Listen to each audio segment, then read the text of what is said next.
বৃহস্পতিবার ভর সন্ধ্যায় মহিলা শ্রমিকের রক্তাক্ত দেহ উদ্ধার। ঘটনায় চাঞ্চল্য ছড়ালো কলকাতা লেদার কমপ্লেক্সে। জানা গেছে, লেদার কমপ্লেক্সের 2 নম্বর গেটের কাছে রাস্তার উপর মহিলাকে রক্তাক্ত অবস্থায় পড়ে থাকতে দেখে অন্যান্য শ্রমিকরা।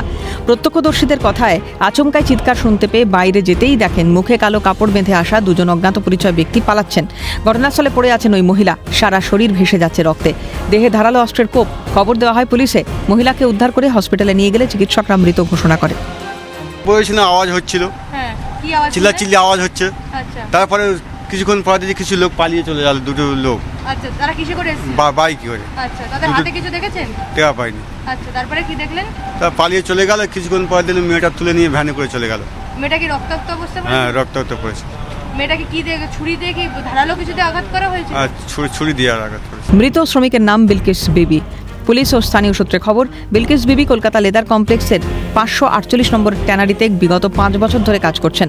পাশের ট্যানারিতে কাজ করে তার স্বামী করিম গাজী। বিলকিস করিমের দ্বিতীয় স্ত্রী। ভাঙড়ের ঘটকপুকুরের স্বামী স্ত্রী ভাড়া বাড়িতে থাকতেন। প্রত্যেকদিন করিম ও তার স্ত্রী বিলকিস একসঙ্গে কাজে আসতেন ও বাড়ি ফিরতেন। এদিন কাজ শেষ হতেই খুন হয়েছেন বলে চিৎকার শুনে ট্যানারি থেকে বেরোতেই রক্তাক্ত অবস্থায় মাটিতে নিজের স্ত্রীকে পড়ে থাকতে দেখেন করিম।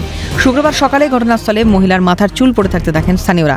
কাজ করতেন ঠিক 10 মিটার দূরে, ঠিক এই জায়গায় তার ওপর এলোপাথারি ছুরির বা ধারালো অস্ত্রের কোপ দেওয়া হয়। তার হাতে, গলায় একাধিক জায়গায় এলোপাথারি অস্ত্রের আঘাত করা হয় এবং ধারালো অস্ত্র দিয়ে বিলকিস বিবিকে আঘাত করা হয় এবং এতটাই নৃশংসভাবে আঘাত করা হয় যে বিলকিস বিবির যে মাথার চুল, সেই মাথার চুলও কিন্তু কেটে নেওয়া হয়েছে এবং বিলকিস বিবির মাথার চুলও এখানে পড়ে রয়েছে। পাশাপাশি এই বিলকিস বিবি করিম গাজীর দ্বিতীয় পক্ষের স্ত্রী এবং সম্পর্কের টানাপোড়েনের জেরেই বিলকিস বিবির ওপর এই হামলা হয়েছে বলে প্রাথমিকভাবে মনে করছে লেদার কমপ্লেক্স থানার পুলিশ। কি কারণে খুন করা হলো মহিলাকে, কারা খুন করলো তা নিয়ে বিস্তর জল্পনা। সম্পর্কের টানাপোড়েন নাকি নেপথ্যে অন্য কোনো কারণ, তদন্তে পুলিশ। ক্যামেরায় পুষ্পা দেবনাথ, প্রসন্ন নস্করের সঙ্গে রেশমি দাস, সুদীপ্ত পাল ও তমাল সরকারের রিপোর্ট, ক্যালকাটা নিউজ।